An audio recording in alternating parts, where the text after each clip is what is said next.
Hello everybody, this is Mr. Moore and welcome to session 3 of Promotional Strategies, Determining Your Best Customers. We want to talk about how to identify customers based on the value that you have generated from the previous discussions that we had. So let's get started. First, let's review session 2. In session 2, we talked about 3 key components. The first was that the key to value was problem identification, that we need to identify the problems that our customers have so that we can create value that solves those problems. And then secondly, we noted 4 problem sources for customers, 4 areas that might drive them to need something, to have a problem that we can solve. The first is dissatisfaction with their current vendor. The second is a market hole, an opening in the market that's not being met. The third was a technology advantage, where some technology comes along that allows service or product offerings to take a leap forward. And then finally, the lure of the new and unique, something new and unique that causes customers to have additional value, something that they really like and something that they want. And then we said there was a 4-part goal overall that we had in doing all of this, and that was to find the opening in the market that customers value, that we have the ability to take advantage of, and that is large enough to sustain our business. So those are the key components of session 2. Now we want to build on this by asking, how do we determine which customers now we need to target with our value? Let's go back to George and Michael Belch's textbook, Advertising and Promotion, and look at another quote from them. They say, "The marketing communications process really begins with identifying the audience that will be the focus of the firm's advertising and promotional efforts. This process of advertising and promotion begins when we identify who we're going to focus on, the customers we want to target." They go on to say, the target audience may consist of individuals, groups, niche markets, market segments, or the general public.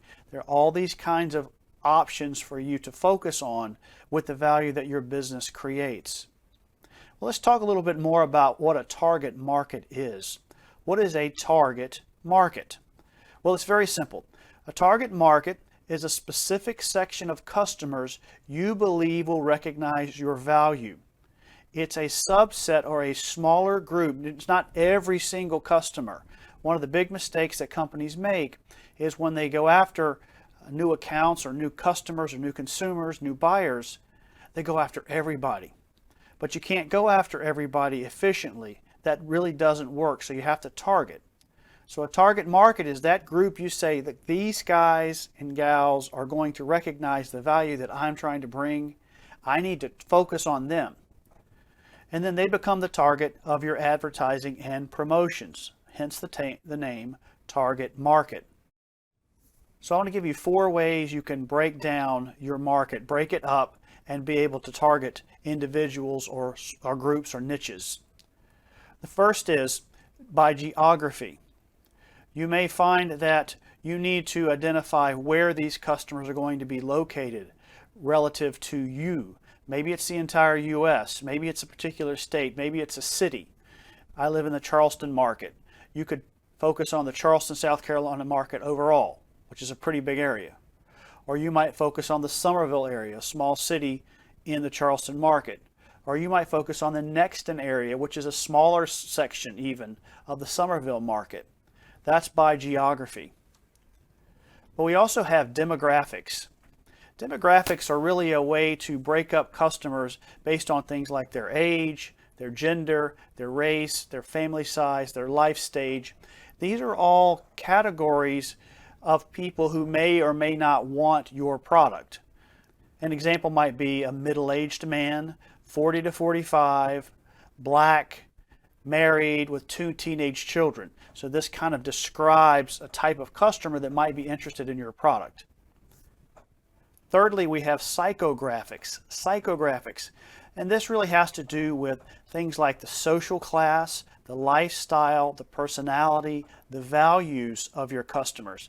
How are their minds wired? How do they think in a big picture standpoint, what groups are they associated with? So an example here might be a middle class consumer, health conscious, self-starter, hardworking, honest.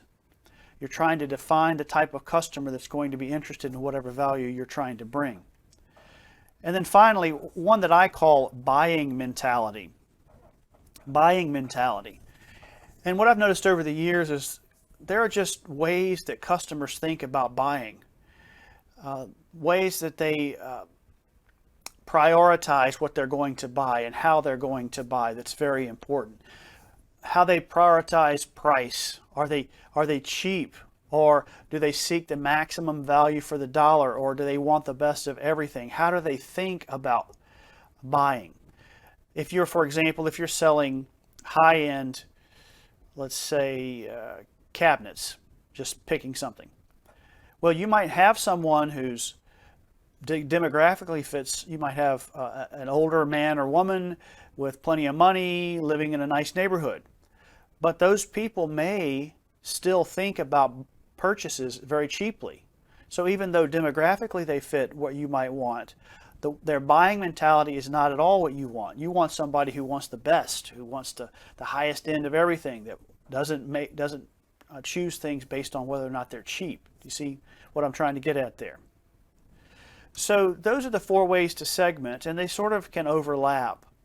But the key step for you as a business owner, a small business owner, a marketing person, is to whittle all this down and describe the ideal customer for the specific value you have developed. Whatever value that you identified from our previous discussions, now you have to say, what does that customer look like? And what I've noticed in my workings in business is a lot of times business owners, managers can't tell you what their ideal customer is. They're selling stuff, but they really don't know who to. But you've got to correct that. You cannot make that mistake. Who is the best customer for you, the ideal customer? Let's take a look at Barry. Remember, we're talking about Barry, who owns a mechanic shop. How could Barry identify his ideal customer in the ways that we're talking about? In the last session, we identified 4 possible ways that he could create value in his business, additional value that he could promote. We talked about the dissatisfaction, market coverage, technology, and then the new and unique possibilities for him. Well, let's just look at this market coverage. Let's say that he decided that he is going to focus his efforts in creating value and building value on the coverage area holes that he sees in the market. Let's look at how he might define an ideal customer. Let's say that he is going to adjust his business and he's going to offer repair services for European cars like Mercedes, Porsche, Land Rover, and those types of cars. So he wants to focus on customers who would have those kinds of cars and have a need for his service. So what does an ideal customer look like for him? Well, from a geography standpoint, he may say within 10 miles of his shop location, because the customer's not going to want to drive much farther than that. Demographically, he might say it's a middle-aged to a senior citizen. He's looking at older folks who might have these cars. That doesn't mean that younger people won't have them, but he's got to focus on a group, and he feels like the larger percentage of people with these kinds of cars will be older people. They have no children at home, they're married, and he's going to focus on the males first, the guys who may be working, taking the car to get it fixed. Women certainly may do that, but again, he's got to focus, and he feels like, by and large, the men are the ones that might handle this. Then psychographically, he would look and say, look, these are going to be higher middle income to upper class people. They're going to be, with more money having these kinds of expensive European cars. And then their buying mentality is going to be they want the best of everything. So this is kind of the ideal customer for him. And now what he's going to do, as he tries to move into advertising and promotion, is he's going to choose which of the integrated marketing communications instruments would help him reach that group. Now, we're not going to talk about that in detail now, but this is just how the funnel works as we move into trying to promote this. There's personal selling. He might find that that's the best way to do it. Print media like magazines and things like that, billboards, TV and radio, or online advertising. And so he has to go in now and really start to focus in on what he's going to do, where he's going to do it. And this sort of will take us into our next session, which is about budgets and planning. Now that he has his value, now that he knows what he's going to promote, he's got an ideal customer specified. Now he's got to get into figuring out exactly how he's going to do this. So we want to talk about budgeting, which is about money, and planning how he's going to do this. So we'll do that in our next session. So I hope you've enjoyed this session. Hope that it's given you some things to think about. If you're in a small business or end up in marketing somewhere, that you'll know how to target customers and to begin to prepare to do an advertising and promotional campaign. We'll see you next time.